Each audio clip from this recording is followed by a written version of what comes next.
am getting ready for bed, but I got a word tonight when I was at town, and anytime I see like a great amount of change, I don't carry cash.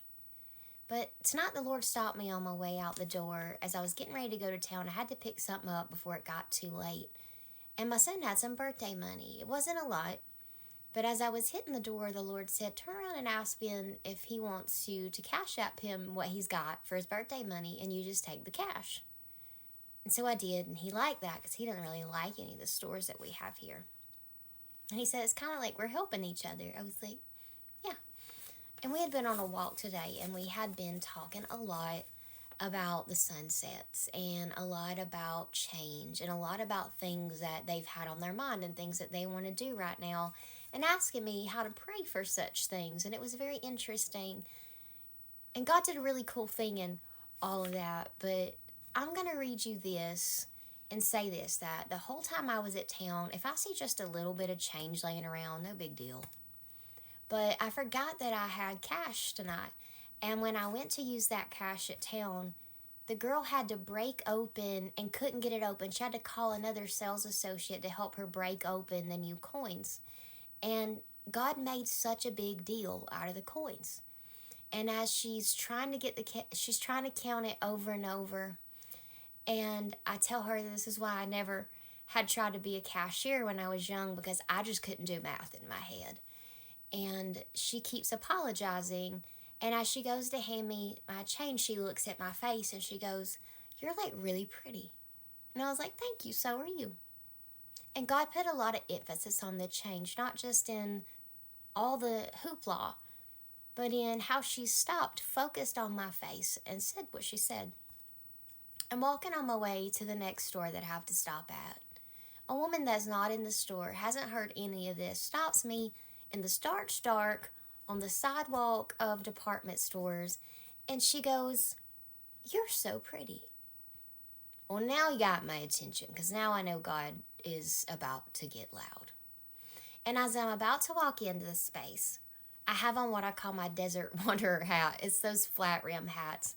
And back in the day, a lot of worship teams loved those hats, and my worship team back in the day loved those hats. And I would pick on them, not in a mean way, because I liked them and they were cute on them. But I'm like, one day y'all gonna send me one of them hats, and I'm gonna preach on that hat, and we'll talk about the desert. One day God actually had me do that, and now it's like a staple of my wardrobe, and now they pick on me. But this girl stopped and she goes, I really love your hat. Well, anytime I wear this hat, it seems to get super windy outside. And I'm like, man, it's just so calm outside. No, honey, because as soon as I walk out that door, the wind is picked up. I'm holding on to this hat. I'm like, you gonna say something, ain't you? And when I get home, I forget about having had cash. And as I'm changing into my pajamas, all of this massive amount of change that this girl had been counting falls out of my pocket, and I have to get down and pick it up. So I go and I look for a journal, and usually I just look for what's closest to me, but God's kind of specific. And if it's a weighted word, it ends up in here. Well, when I first started dating my guy, he got me these, and he buys me journals all the time because this is my thing. But he always gets you a handmade journal. But this was the first one that he ever bought me. And the only thing that really goes in here is really weighted words. And I went to pull out one that was close to me, and God goes, no. And I knew exactly what he meant, so I pulled this out. And this is one of the weightier words I've got in a while. It says, change is coming. You are moving different, and it changes things. Move differently by obedience, and do the thing that you know is him, even though it's not up your alley. Great change is on the horizon. Golden hour for those who wait. So my daughter is a photographer, and she chases sunsets. And when I was younger, I was a model. I still model sometimes, but not to the capacity that I used to. And there's something about golden hour. And anybody can make a beautiful picture in golden hour. And a lot of times I talk to women, and they might tell you something like, I love that picture. I wish I could take a picture like that. Well, you can. It's just all about angles and light. And when God says golden hour is for those who wait, you have to wait and you got to catch it.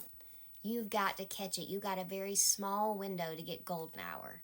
Your face is going to look great. Your lighting's going to look great. The sky's going to look great. The pictures you take, perfect. But golden hour, you got to wait on. And if you wait too long or you're in the wrong space, you're not out in the open, you'll miss it.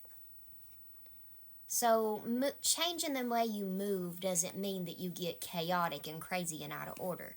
It means if God is telling you to move differently and you're scared to do it anyway. Because if God keeps bringing it up and he's adamant about it, then moving in obedience and being in God's will is the safest place that you will ever be. So if he asks you to do something different and it's not your typical thing, let's use an example of mine. So for years and years, I was a staff pastor. And when God moved me out here, I remember thinking, like, even still having some local duties, it was like, well, what do I do now? I never knew what I was doing until I did. And once I got out here, I remember going, oh, okay, that's why you wanted to do that. But it didn't make good sense at the time, even though I had prayed to go find people that might not ever come in the church building. And then God asked me to do a lot of other things over all of these years that didn't make sense until it did. And now a lot of things have come full circle in my life, from like work I did in advocacy has come full circle. So many things from way back there where I'm living in it now and I'm going, oh, that makes total sense. But you know when it's God. The Bible says, my sheep hear me and they know my voice. And you know when it's God. You do. You know when it's God because he won't let up about it. And also there's peace on it. You're just going, what? There's peace on it. You're not confused. You're just like, why? That don't make sense. But it will eventually. I'm going to bed. Good night.